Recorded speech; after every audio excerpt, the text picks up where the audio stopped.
The broadcast is now starting. All attendees are in listen-only mode. Hello, everyone, and welcome to our webinar today. So my name is Amber Hastings Truelove. I am the training manager for the Canadian Frailty Network, and I also have a PhD in English literature and an extensive background in education and in writing and communicating in a variety of different academic milieus. With me today is my colleague Jennifer, who will be monitoring the questions as they come in.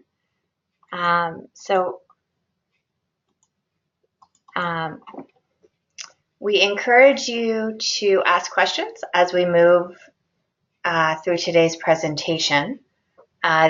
Over on your right-hand side in the GoToWebinar taskbar, you should see a section for questions. Please feel free to type in, and we will try to provide a response.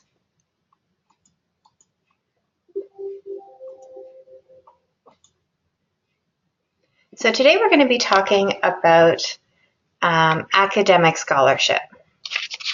And a scholarship is kind of a tricky thing. It's undergone a number of different definitions, and it's kind of a slippery slope. We tend to conflate in academia a lot of things under scholarship, some of which fit there, some don't. So we're going to try to tease out some of that today. So the definition of academic scholarship is it's the generation, integration, application, publication, and dissemination for advancements of knowledge in any field. So essentially, it's how to begin to gather different ways of knowing and share that with a larger academic community. So when we think about academic scholarship, one of the sort of pioneers in this field was Boyer, who as early as 1990 asked us to reconsider what scholarship means in the academy. And so he came up with a few different ways of thinking about this. So there's the scholarship of discovery, which is what we would consider to be probably the closest to what we would think of as typical research. So it's sort of knowledge for its own sake. It's a way of identifying what we know and what we still have yet to know. He also identified the scholarship of integration. So when we think about integration, it's how does our knowledge fit into larger patterns?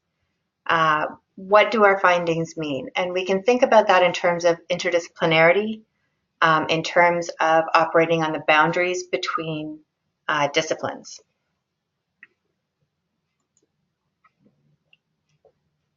So there's also the scholarship of application. So how can knowledge be applied in ways that helps communities, not just the academy? So not just knowledge for generating knowledge, but how do we take what we know, how do we take what we've learned and apply it in very concrete ways that can help communities, that can help people around us? So we may want to think of this as sort of service versus citizenship, which might be going out and volunteering at a friend's or a child's baseball game. We think of that as citizenship.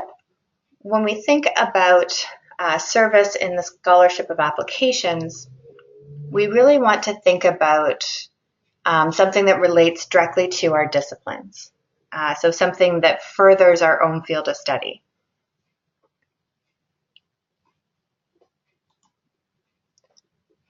There's also the scholarship of teaching.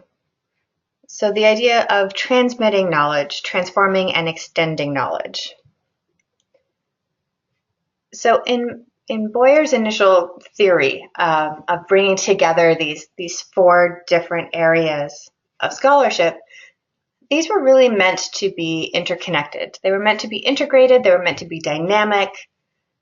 So we can think of service in the scholarship of application. Going out and doing something in the community might actually prompt us to think about the scholarship of discovery. So to think about new research that still needs to be done. The scholarship of integration, talking with somebody else about in a different field about things you're doing in the classroom might actually prompt a new form of innovation. So these are all meant to be overlapping. They're all meant to be interconnected. In practice, however, what sort of happened has been a siloing of these different areas. So we tend to think of research and teaching as very different things. And so as we move through today, I'd like us to keep these sort of four categories in mind as a way to think about a more holistic approach to what we think of as scholarship. And we can think of it as knowledge being acquired through research, through synthesis, through practice, and through teaching.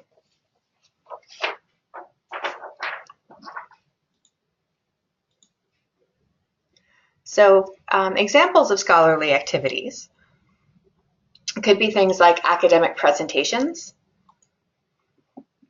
academic publications, so conference proceedings, journal articles, book chapters, the application of scholarship that might result in real and documented changes. So this could be policy changes. These could be things that are applied in community situations, the creation of scholarly materials or models. So we may want to think about different ways of teaching, different ways of knowing, different ways of learning, and how we craft frameworks to understand that. Scholarly activities can also be creative endeavors. So they could be performances, literary or artistic works, visual representations, so iconographs as a way to help others understand what it is that you're doing with your research. All of these can be scholarly activities. Grant applications and awards. Writing grants is also a scholarly activity as a way to forward your own research and as a way of contributing to the larger academic community.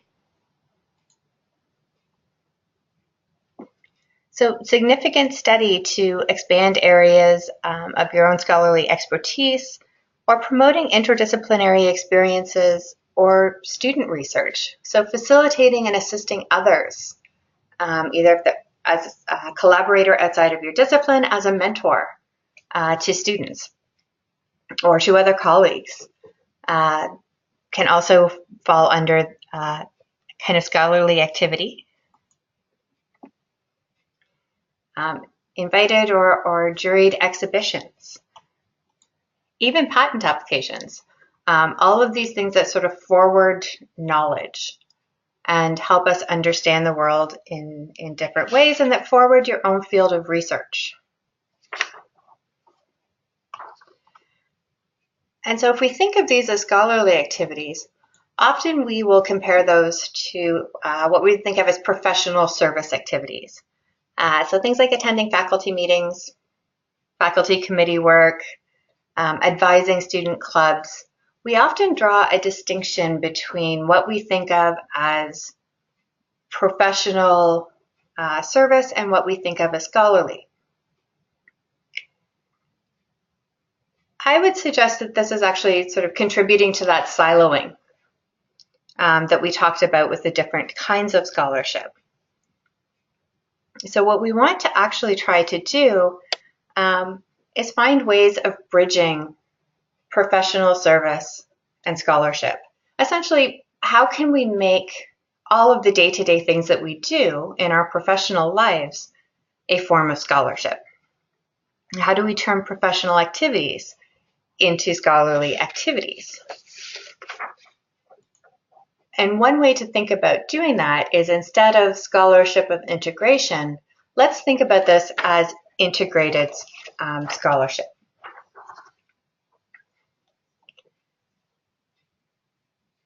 So what the heck do I mean when I'm talking about integrated scholarship?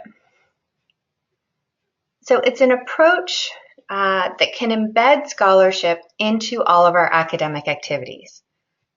So for example, if you're planning a new course, embed program evaluation into the development. So embed it right from the beginning so that you're contributing to that larger field of knowledge, rather than tacking it on at the end and saying, oh, we should have looked at evaluating that all the way along. Build it into the framework from the beginning. Are you advising a student group that's looking at sustainability or environmental concerns? Encourage the group to apply for grants, for funding for projects that they want to do, or for trips that they would like to be part of. Essentially, you want to think about ways that you can engage your own specialized knowledge in new ways and apply it in ways that help those around you.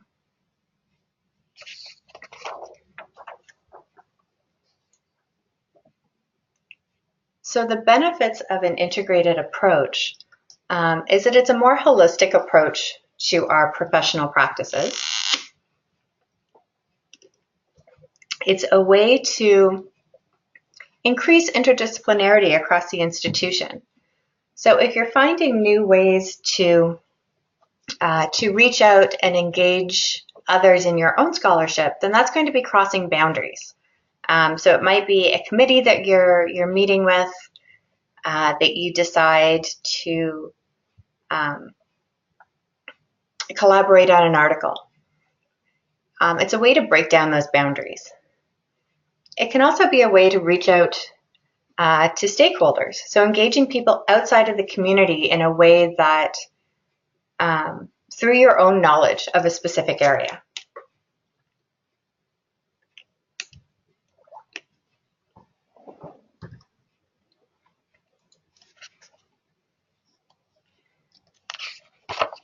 So I've led with this idea of integration because I want us to keep this in mind as we move through the rest of the presentation.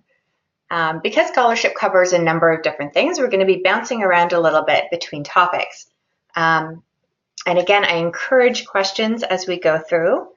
My eagle-eyed colleague is going to be poking at me if I miss them as they come up, and we can hopefully have a bit of a discussion around some of these topics.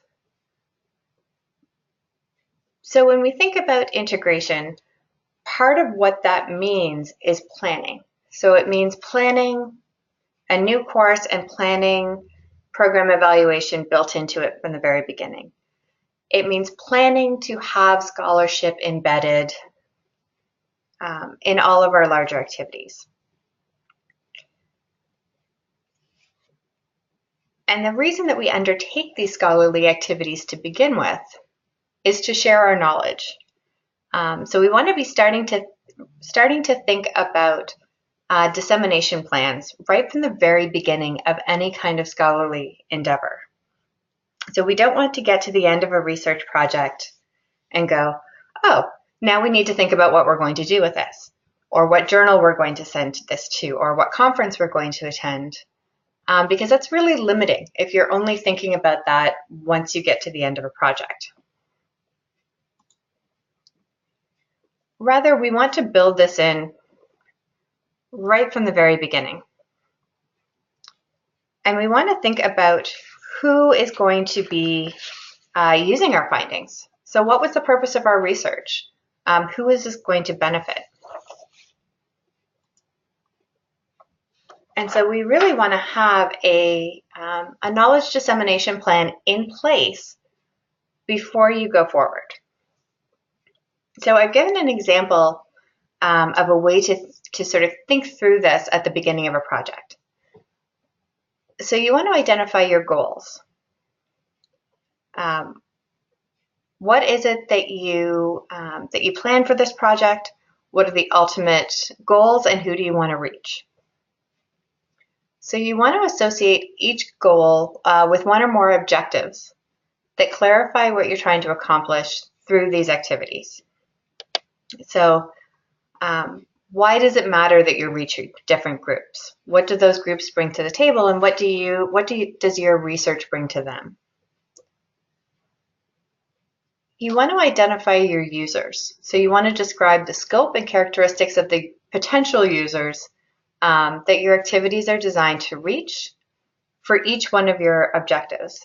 So you may actually find as you're building this this plan that you have multiple different target audiences, depending on what your research is and depending on what your findings are. So you may not be planning on targeting the same people for the same things. So you want to have different areas highlighted. So you want to identify your content. So the projected content that you're going to be able to share with these various groups. So a community group might have very different content that you're giving to them than you would at an academic conference, or that you'd present or submit to an academic journal. You may, depending on your research, end up reaching out to policymakers. Again, the content that you're giving is going to be very different than you would to a newspaper soundbite. So think about how you want to parse out the information that you've gathered as you move forward.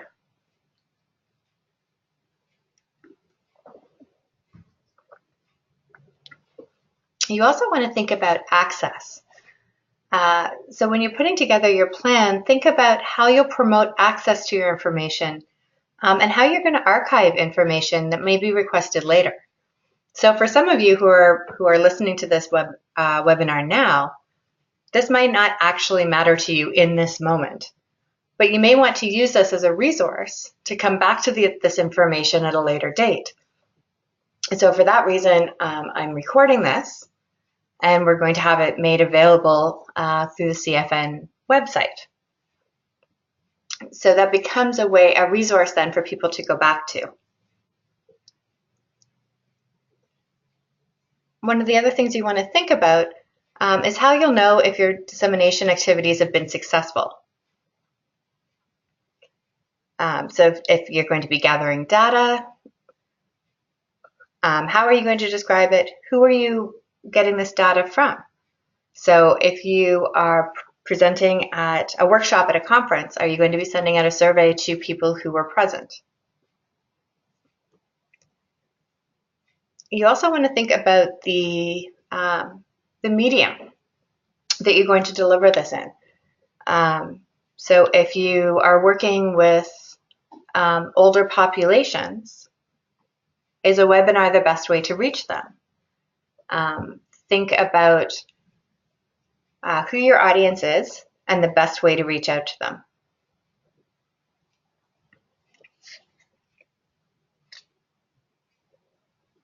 Similarly, you want to think about the primary source or sources that potential user group is already tied into.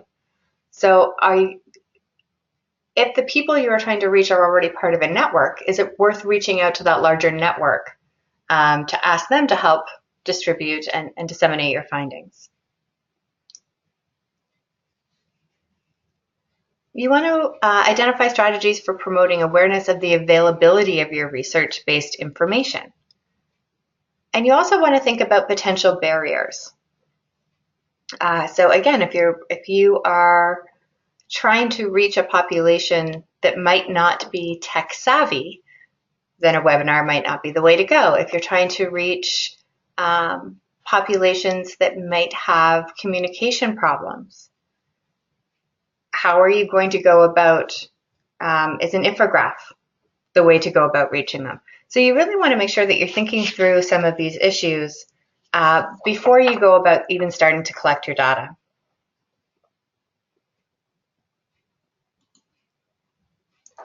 When we're thinking about knowledge dissemination, often we're thinking about conferences, conference presentations, poster presentations. So these allow you to engage with research that's really cutting edge. So oftentimes if you're publishing in a journal, you're actually getting information that's 6 months or a year old because it's taking that long to bring it to publication.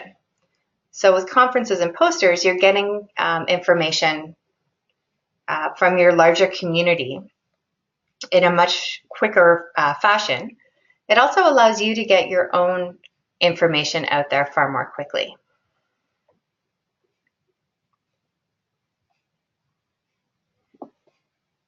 It's a little more informal, which also allows for increased networking opportunities.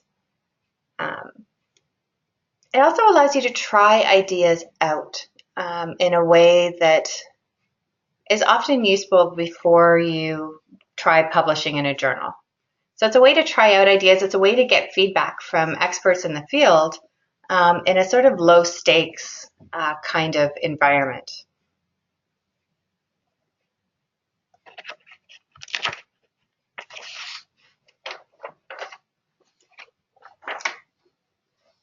So if you're thinking about what kind of conference is right for your research, so you want to ask people who are already working in your field, mentors, supervisors, colleagues. You want to think about if the work that you're presenting is a good fit based on the call for abstracts. So calls for abstracts will often have themes. Does your work fit with that theme? If not, is there a way to shape the information that you're planning on presenting in a way that fits into a particular theme that the abstract is calling for?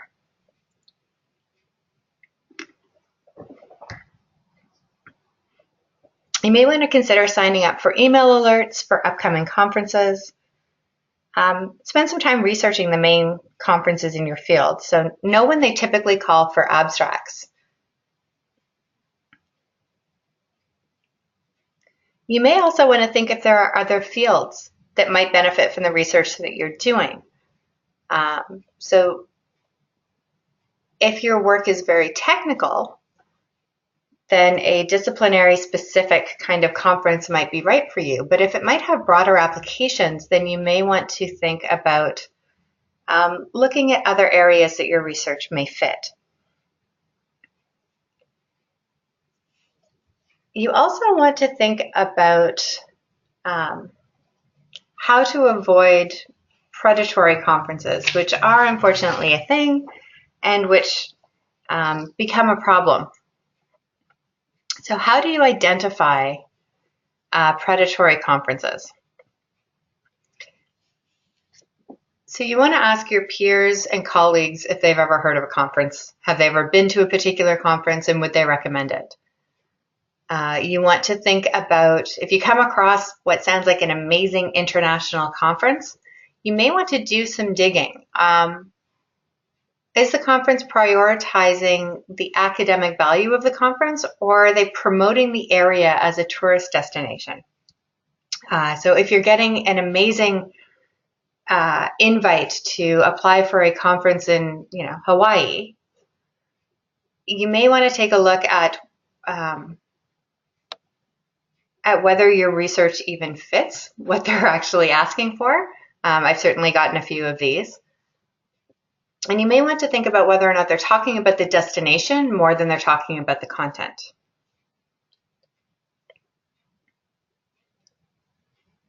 So take a good look at the website. Is spelling and grammar at a level that you would expect it to be on a professional website? Are the technical terms used in your field spelled correctly? Is the information that it's providing up to date? If you have access to the program, are the speakers that they are, your keynote and other presenters, are they people that you've heard of in your field? Are you able to directly contact the conference? Unless it's a first annual conference, is there a report on the conference from the previous years?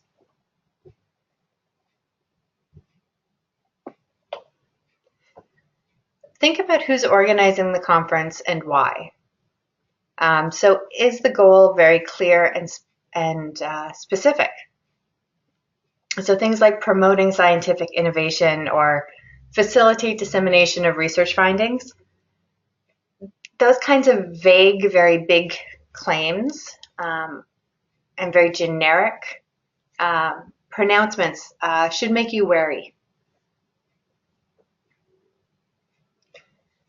So if the conference is being hosted by a university or a research institution, do they seem like the most appropriate host for this? And are they advertising it on their own university websites?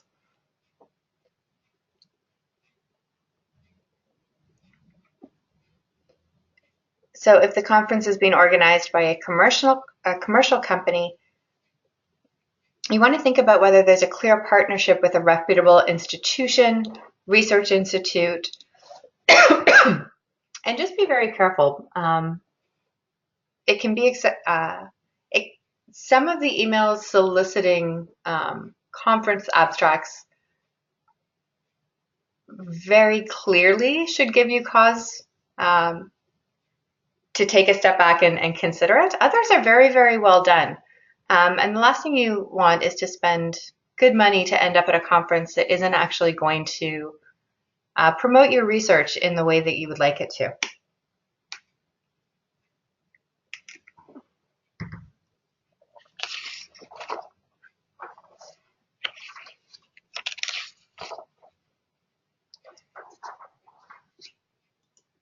So another way to think about disseminating your research is through academic journals. So when we think about publications, this is a way to make your research available to the larger academic community. It provides a kind of shorthand to how efficient and complete your research is, how you're maturing as a researcher. So if you can show a good track record in publishing, you also increase the probability of being considered a collaborator for future projects. It's a way of building your research identity. It can also, as either a grad student, it can be linked to funding or funding opportunities. It can also be linked to promotion if you're a faculty member, if you're trying for tenure. One of the benefits of applying to peer-reviewed journals is it can also actually help you improve your writing skills. It can help you improve your communication style and provide insight into your own work that you may not have thought about. So there's a lot of reasons to think about reaching out to academic journals to publish.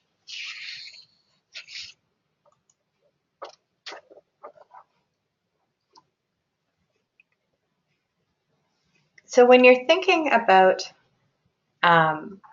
where it is that you want to share your work, there's a lot of journals out there. Some are more reputable than others. So you want to ask yourself, when you're looking at this list of journals in front of you, is it a peer-reviewed journal? Is the subject area the best fit for the research that you're generating? So is it aimed for the audience that you want to write for? again, do you want a broader audience? Are you looking at something that is disciplinary specific, but maybe you're looking at something in education? So should you be actually applying to education journals as opposed to disciplinary specific journals? What is the impact factor of the journal? So are you getting this out to, is the journal one that is cited? Are articles from it cited frequently or infrequently? What's the timeline from acceptance of an article to publication? Meaning, are they going to hold up, if you submit to them, are they going to spend a year considering it where you can't apply to a different journal? Or do they have a reasonable turnaround time for acceptance or rejection? Is it open access? What are the copyright policies of the journal? Are you able to share your work in other ways if you're published in a particular journal? What are the ethical profile and the aims of the journal, and do they fit with your own? Do you have a shared philosophy with the journal? More pragmatic things. Do you need to include a cover letter, giving more information about yourself as a researcher? If you look at the editorial board, are the editor and members researchers in your field, or are they from a more broad background?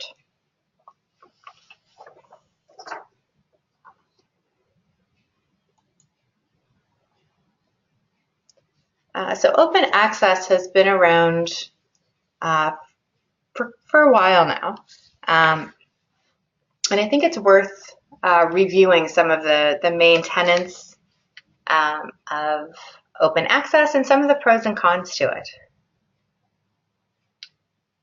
So open access essentially means that research publications are made available online to the public without any restrictions. So if you publish in an open access journal, anybody has access to your work, whether or not they have institutional access through a library.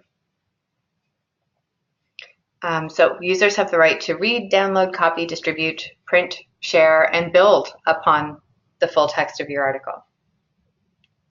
And as an author, you retain the right to reuse your material. So there's two ways of achieving open access.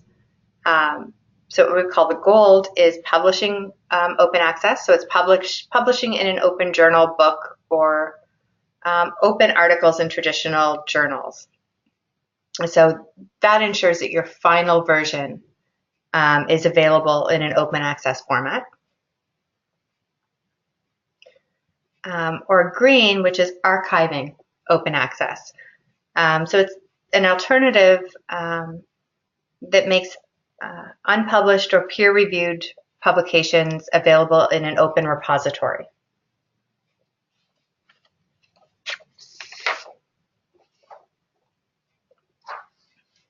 So there's two types of open access journals. There's open access only. So the journal is open access and all the content is made openly available. And then there's a hybrid open access. So articles are published in a traditional subscription-based journal. And as an author, you pay extra to make the work available in an open access format.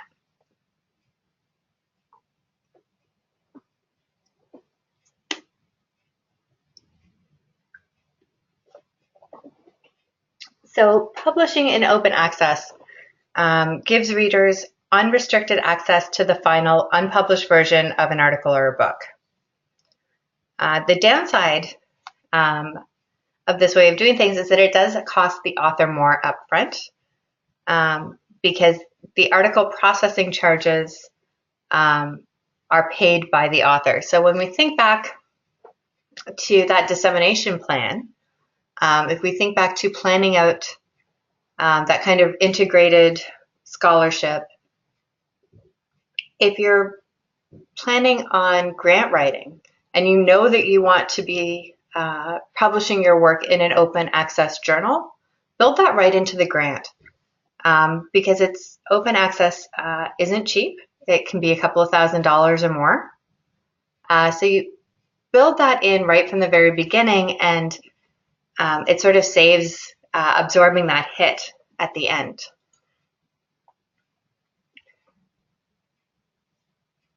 So some of the benefits of open access is that it does have an impact. So studies indicate that open access publications are accessed, downloaded, read, and cited more than other articles. It often can result in different kinds of collaboration. It's often a fairly quick turnaround for publishing. And it allows you as an author to keep the rights, the copyrights to your own use, to your own work, and to reuse it, and to give others the right to reuse it. So as I said, that has to be sort of offset against the cost. But there are other arguments for open access, sort of beyond just the benefits that it can provide to you as a researcher to get your work out sooner, to get your work out more visibly to a wider audience.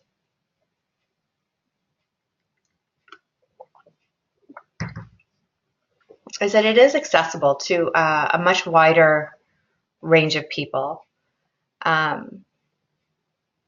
So when you think about people with institutional access to university library systems and those that aren't, it provides a kind of democratic process to ease of information gathering.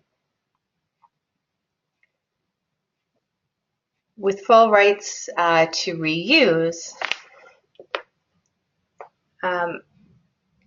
it can also give rise to new innovations and new ways of thinking if more information is available to a wider audience. With the online archiving, again, it's a way of ensuring that that there's an ease of access to materials and to information to the widest popular base, I guess you could say.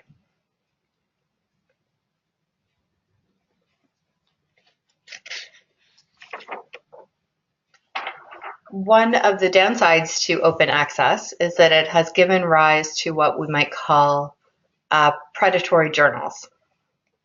So what is a predatory journal? Well, their primary goal is to make money, and it's to make money off of other people's research. So they don't care about the quality of work that they're publishing. So they may say that they're peer-reviewed. Often they're not, which means that that peer review process, which is meant to protect you as a researcher and is meant to allow you to publish the best versions of your work, is missing. So things that you submit that might have errors that weren't caught during your own editing are made available without that sort of fact checking and that peer review process.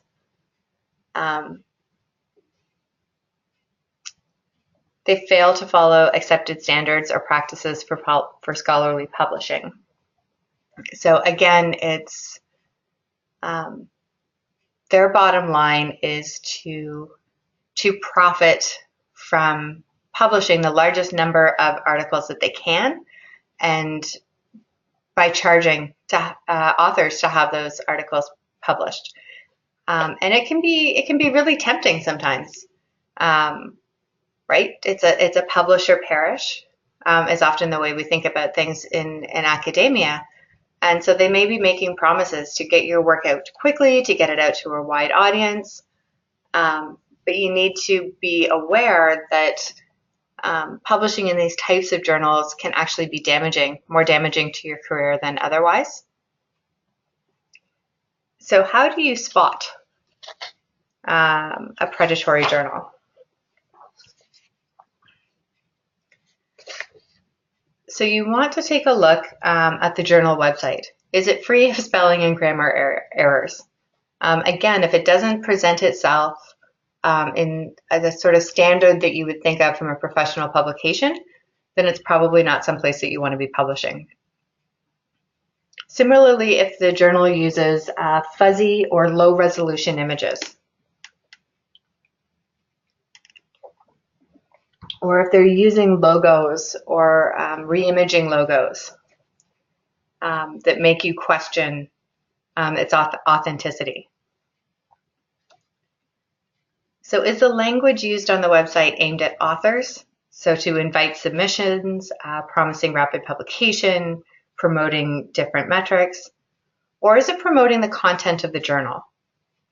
Right? So is it trying to promote knowledge, or is it trying to entice authors to pay to submit? Does the journal request that you submit things to email, especially if that email happens to be a Gmail or a Yahoo account rather than a professional or journal-related email?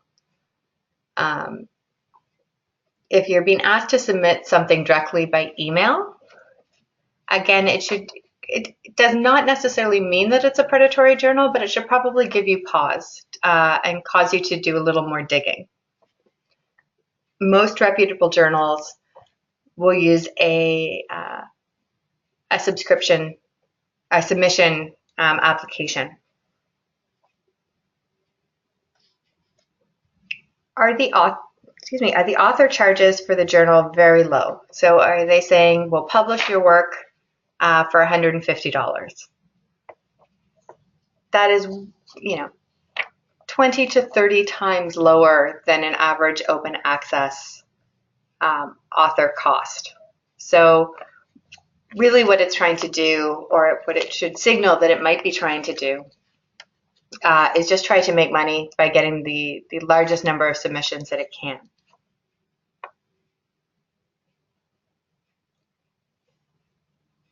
So does the journal promise rapid publication? So is it promising to have your work out within the next week? Well, that's a sign that it's not going through peer review, and that whatever you're submitting, and therefore whatever anybody else is submitting, is just being posted as is.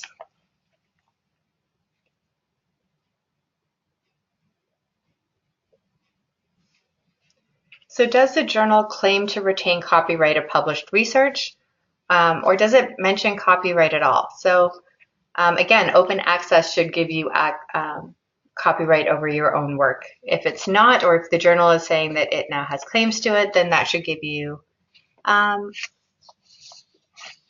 should make you question and do a little more digging. So thank you for dropping in today. I know we have about 15 minutes now for questions. I noticed that that people didn't seem to be asking them as they came in. So I have my email information available, but also please feel free to type in some questions in our question box, and I will see about getting them answered.